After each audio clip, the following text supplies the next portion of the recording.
नमस्कार प्रिय भक्तों, कैसे हैं आप लोग। सब लोग अच्छे से होंगे। मेरे चैनल पे नए हैं तो लाइक कीजिएगा, सब्सक्राइब कीजिएगा और कमेंट्स में जय गणेश भगवान जरूर लिखिएगा। आज पौष मास में गणेश चतुर्थी के व्रत की कथा का श्रवण करेंगे। जब पार्वती जी पुत्र गणेश से पूछती हैं कि हमें ये पौष मास में किस गणेश जी का पूजन करना चाहिए, तो चलिए बोलिए गणेश भगवान की जय।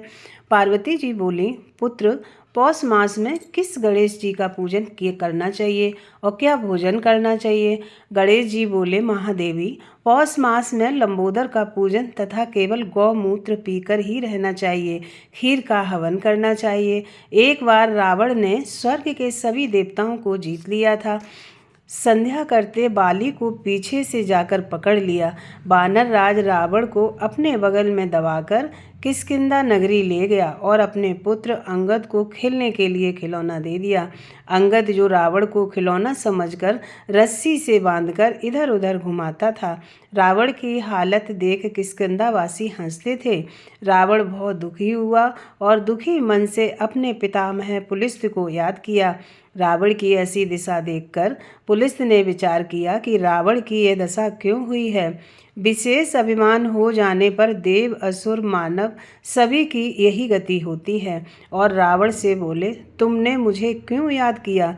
तब रावण बोला, पितामह, मैं बहुत दुखी हूँ। यहाँ नगरवासी हमें धिक्कारते हैं।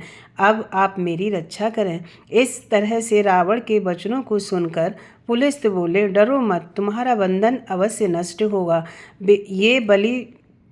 ये बाली देवराज इंद्र के वीर से पैदा हैं। श्री रामचंद्र के द्वारा ही इनकी मृत्यु होगी। ये राक्षस राज अपने बंधन से छूटने की इच्छा से विघ्न नाशक गणेश चौथ का व्रत करो। पूर्व काल में वृत्तासुर की हत्या से छुटकारा पाने के लिए इंद्र ने भी इस व्रत को किया था। इसीलिए असुरपति, तुम इस व्रत को करके अपने बंधन से मुक्त हो। इस प्रकार उपदेश देकर पुलस्त्य वन को चले गए।